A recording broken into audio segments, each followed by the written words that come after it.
Grim morning and welcome to the Grim. I'm your host, Kristen. On today's episode, we'll be opening the gate and entering Boothill Graveyard in Tombstone, Arizona. So grab your favorite mug, cozy up, and let's take a dig into history. Americans have a reputation for wearing cowboy hats, riding horses, and drinking beer. Westerns were a Hollywood staple for many years, and many grew up watching stories on the Alamo or the OK Corral gunfight. Yet the question of what after isn't really thought of or considered. Where are the men who died tragic deaths in gunfights or not laid to rest? The West was known for being lawless, full of opportunity and a vast, undeveloped land. Many perished in the pursuit of a better life in the gold rush or hoping to find some other sort of hidden gem out west. Tombstone was just one of those towns, but infamous from its partake in history. It was first settled, as many Western towns were, from one lucky find of gold or silver. In 1877, a man named Ed Schieffelin, part of a scouting party for the Chiricahua Apaches, found himself in a place originally called Goose Flats. Ed was going against the advice of other soldiers in his party, decided to go looking for stones and found something even more precious, silver. Ed named his first mine the Tombstone after his fellow scouting party's soldiers advised him that he would only be finding his tombstone in the wilderness and nothing else, and thought the name would be fitting. Even with a slower pace of life in the late 1870s, news spread quickly of Schiffelin's find. Tombstone grew rapidly, becoming the fastest growing city between St. Louis and San Francisco. Along with fast-growing cities, though, you always end up with the need for a cemetery or a graveyard. Boothill Graveyard was Tombstone's first, and filled with some of its most notorious residents we know of today. The graveyard was founded in 1879 and used till 1884 when the new Tombstone City Cemetery was opened. Boothill was aptly called the Old Cemetery by locals. The graveyard's original name, some stories say, was due to its residents most likely having died unexpectedly or violently and buried with their boots on. This was refuted after discovering it was named in the 1920s to draw tourists, after Dodge City Pioneer Cemetery had a lot of tourist luck with their name. Hollywood's westerns and dime novels idolizing the cowboy and lawless life started to rise in fame at the same time of the graveyard's renaming. The name rumored to also come from Western writer Frederick Bechstadt after he visited Tombstone in 1919. Plus, if you have residents from a notorious Western shootout in 1881, you need a good name, right? There's around 250 graves within and thought to be over 300 plus residents. Visitors looking to find certain graves or pay visits to certain people can purchase a booklet at Boothill Graveyard gift shop with the names and locations of the graves.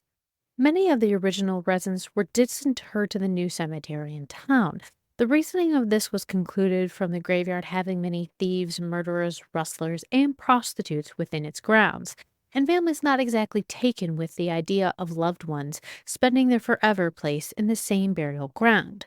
The disinterment, along with being forgotten years later, makes its official number of residents complicated at best to be known. The graveyard has an entirely other complicated issue, though, unlike most. Many believe it wasn't real, but upon entering Tombstone, it's not hard to see why most people do question its authenticity. The town has an impressive on the set of a Western feel and has many recreated buildings, built from the modern times to look as they would back then. So many of those visiting even ask, is this real? Which leads to another issue of the graveyard. It's also been recreated after a long stint of being forgotten and used as a garbage dump. The town in the 1920s saw many of its population decline for moving away, effectively ending its boom years, and with it the care of its oldest graveyard.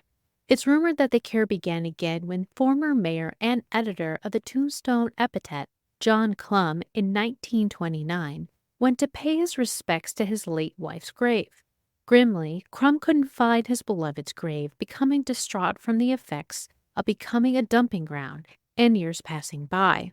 Grimly, Clum couldn't find his beloved's grave, becoming distraught from the graveyard's effects of becoming a dumping ground and years passing by. Crosses made from wood had disintegrated, grave robbers also stole souvenirs, or graves had been trampled on by free range cattle. Boothill Graveyard was no longer a burial ground, but a dilapidated piece of land. Tombstone's remaining residents, along with Clum, then decided things needed to change. The town, with the help of the Boy Scouts, cleared the graveyard of brush and debris. Then, with the help of its older residents, attempted to relocate individuals' graves. Some were then able to be reestablished, but many others were sadly not. This is why, when we are within the grounds, many unknown grave markers are seen by visitors. The ones that are known are some of the most notorious residents due to many of the public witnesses to their death, funerals, or demises. Starting with the Boothill Graveyard's famous residents, we'll go with Mary China. As the saying goes, well-behaved women seldom make history. In Mary's case, this was a tale of half-truths. Immigrating from China in 1839, from the Guangdong province, Mary's real Americanized name is widely debated, but thought to be Mary Jo Singh. Sadly, due to racism and not very welcoming to the influx of Chinese immigrants with language barriers, many were given generic American names like Mary. So many Mary Chinas in the 1800s American West existed. She arrived in Tombstone with a band named On Loom, with many assuming they were husband and wife running the Can restaurant. This is also believed to be why Mary's death certificate has her name listed as Un Lum and not Mary Jo Singh. Mary assisted Tombstone's wealthy with finding Chinese domestic servants, acting as a labor contractor. She used this business to collect private information on residents in town for blackmail or commercial reasons, such as restocking someone's favorite whiskey. Thriving in Tombstone, Mary became a well-known and respectable businesswoman with legitimate businesses such as a grocery store and laundries, becoming known as the godfather of the city. The darker side of her rumored tale is Mary was a madame in Tombstone running opium dens, gambling, and prostitution in the Chinatown district. She was also rumored to be a moneylender who used her own judgment to determine borrowers' credibility. A Chinese article about Mary says an American utilizing history created a fictional character into a heroine for tourist reasons, and no great businesswoman actually existed. Mary died in 1906 of heart failure in Tombstone, with a very large number of residents attending her funeral. She's believed to be haunting Boot Hill, wandering around the graveyard dressed in red. Our next famous woman resident definitely lives on the darker side of history. Madame Dutch Annie, Queen of the Red Light District. Annie's real name is unknown, similar to others in her profession of the time. Many in town held her in high regard, as she helped men down on their luck or minors by lending money or other various means. Annie's generosity led many in town, regardless of their social stature, to respect her actions. Upon passing in 1883, over 1,000 residents of Tombstone were said to have attended her funeral and formed a procession behind her hearse. Now, if you've been living under a rock or maybe just plain don't know, we've been skirting around Tombstone's most famous event and three of its graveyard's most famous residents, members of the Cowboys. Only lasting 30 seconds, but going down in infamy, was the gunfight of the OK Corral. Ironically, the gunfight didn't even happen in the Corral, but on a small lot on Freeman Street in Tombstone. The pinnacle of a heated situation between Lom and Wyatt Earp, his brothers, and Doc Holliday, and a group of outlaws called the Cowboys, who were Billy Claiborne, brothers Ike and Billy Clanton, and brothers Tom and Frank McLaury.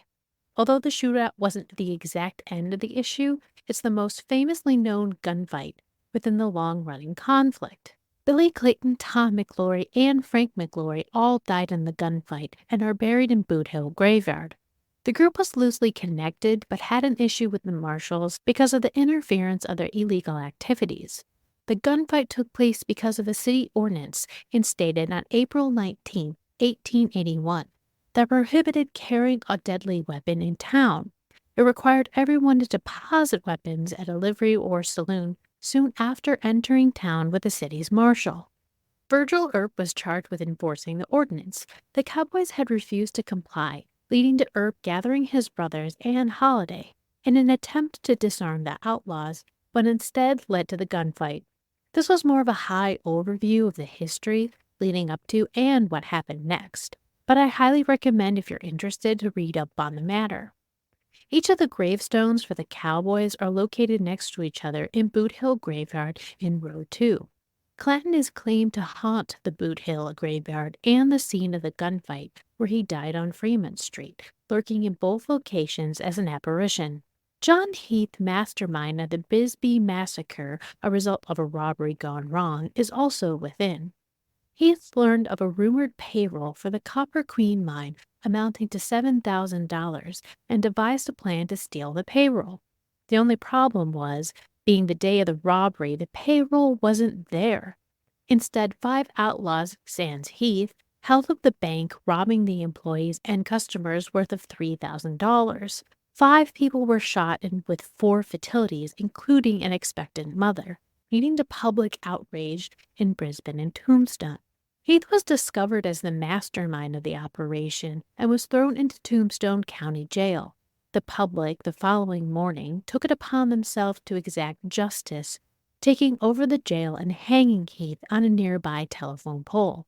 The rest of the outlaws were then tried by the law, found guilty, and hung. Many buried within Boothill Graveyard have sordid tales with a shot by on their grave markers, like Red River Tom, shot by 2 police officers, Three-Fingered Jack Dunlap, shot by Jeff Milton while robbing an express train, Cowboy Bill King, shot by Bert Alvoyd, and the Kansas City Kid, a cowboy killed in a stampede. The graveyard has a staggering statistic of 40% buried within, dying of other causes other than old age. Some are more interesting than others, with childbirth, suicide, hangings, incidents like drowning, infant fatality, gunshot wounds, knife wounds, blunt instruments, Apache deaths, legal executions, or lynch mob hangings. I guess if it's a graveyard in America's Wild West, it's going to have a wide range causes of death, right? Boothill's hauntings are mainly in the form of photographs. When attempting to photograph the historic site, unexpected guests are captured on film during the day. Many don't actually occur in the evening. One of the most famous catches was a man wielding a knife behind 2 women while visiting the graveyard. Both say no man was present with them, though, upon their visit. An unmarked grave gave a journalist a seriously chilling experience while visiting. A whisper saying it was nice of you to do that was heard by the journalist visiting the grounds in a childlike voice. Thinking he must have been mistaken, he gathered himself together only to hear another whisper, "You came back.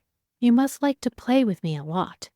Then, leading to a laugh, the visitor saw a shadow shaped like a person in the corner of his eye, but it quickly vanished. The Boothill Graveyard gift shop is said to experience merchandise misplaced, moved racks rotating on their own, and apparitions. Maybe Clanton's stroll from the graveyard to the OK Corral sees a nightly detour to scare tourists. The graveyard also saw the Broadway to America Route 70 from North Carolina to Arizona cut right through its grounds, leading to more movement of its permanent residents to the newer cemetery, leading many to wonder if it also contributes to the unknown haunted happenings. Maybe the restless souls are looking for the original resting places in Boothill's Graveyard of Tombstone. The notorious residents' souls in Boothill's Graveyard lived lives beyond the bounds of the law, during life and, it seems, after, blurring the veil between the living and the dead. The question is, would you like to be buried with your boots on? The grave grind for Boothill Graveyard was a cowboy cappuccino from the Undertaker's Espresso Bar in Tombstone, Arizona. For now, we're closing the gate on Boothill Graveyard. We hope you enjoyed our dig into history. If you did, subscribe today and join us next time when we open the gate on the Grim.